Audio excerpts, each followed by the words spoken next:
Assalamualaikum warahmatullahi wabarakatuh. Perkenalkan, nama saya Tia Triokta Diantini. Saya dari kelas Hukum 3C. Di sini saya akan menjelaskan sedikit tentang hak rahasia dagang. Hak rahasia dagang adalah hak eksklusif yang dimiliki oleh pemilik informasi rahasia atas informasi yang bersifat rahasia, memiliki nilai ekonomi, dan dijaga kerahasiaannya. Jadi, hak ini memberikan perlindungan hukum terhadap informasi yang penting bagi keberlangsungan suatu bisnis. Jadi, hak-hak pemilik rahasia dagang ini dibagi menjadi beberapa, yaitu yang pertama, hak untuk menggunakan sendiri atau pribadi.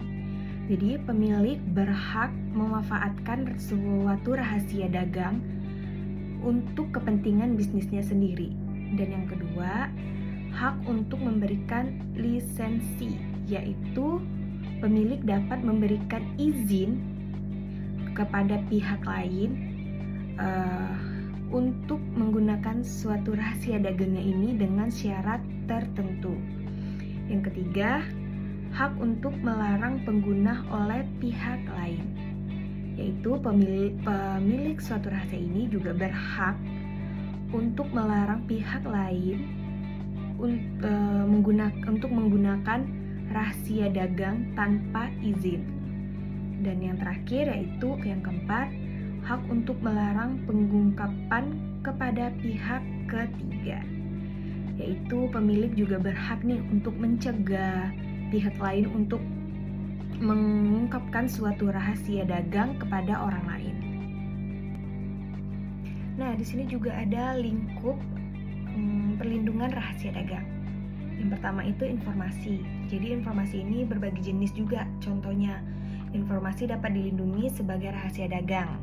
Dan juga seperti contohnya itu formula, proses produksi, desain produk, daftar pelanggan, dan informasi bisnis lainnya. Yang kedua itu juga ada syarat pelindungan.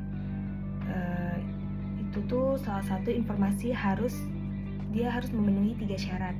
Dan 3 syaratnya itu adalah bersifat rahasia, memiliki nilai ekonomi, dan juga dijaga kerahasiaannya. Bersifat rahasia itu informasi tidak boleh diketahui oleh siapapun dan tidak untuk umum. Yang kedua itu memiliki suatu nilai ekonomi. Informasi memberikan keuntungan kompetitif bagi pemiliknya. Yang ketiga itu dijaga kerahasiaannya.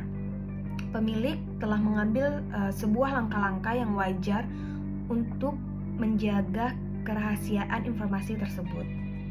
Selanjutnya yaitu tujuan perlindungan rahasia dagang. Yang pertama, mendorong inovasi. Perlindungan hukum mendorong perusahaan untuk berinovasi dan mengembangkan produk atau jasa baru mereka. Yang kedua, itu mendorong investasi, yaitu perlindungan suatu rahasia dagang dengan memberikan sebuah kepastian hukum bagi investor tersebut. Dan yang ketiga yaitu meningkatkan sebuah daya saing, yaitu contohnya perlindungan rahasia dengan membantu perusahaan mempertahankan keunggulan kompetitifnya. Nah, di sini tuh juga ada pentingnya melindungi sebuah rahasia dagang, yaitu yang pertama mencegah kebocoran informasi, dan yang kedua mencegah persaingan tidak sehat. Contohnya itu kebocoran informasi rahasia dapat merugikan sebuah perusahaan baik secara finansial ataupun reputasi. Dan yang kedua itu perlindungan rahasia dagang mencegah juga terjadinya sebuah persaingan yang tidak sehat, juga bahkan bisa merugikan pelaku usaha lainnya. Nah, di sini juga ada pentingnya melindungi rahasia dagang, yaitu yang pertama mencegah kebocoran informasi, dan yang kedua mencegah persaingan yang tidak sehat.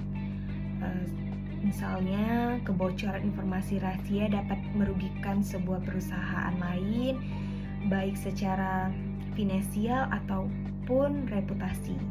Dan yang kedua, bisa merusak pelindungan rahasia dagang. Juga kita bisa juga mencegah terjadinya sebuah persaingan yang tidak sehat yang bisa merugikan sebuah pelaku atau usaha lainnya gitu. Ternyata juga di sini ada sanksi pelanggaran, yaitu pelanggaran terhadap rahasia dagang dapat dikenakan sebuah sanksi perdata ataupun pidana. Sanksi perdata berupa sebuah ganti rugi, sedangkan kalau sanksi pidana berupa penjara dan juga kenakan denda. Di sini juga ada konsultasi hukum.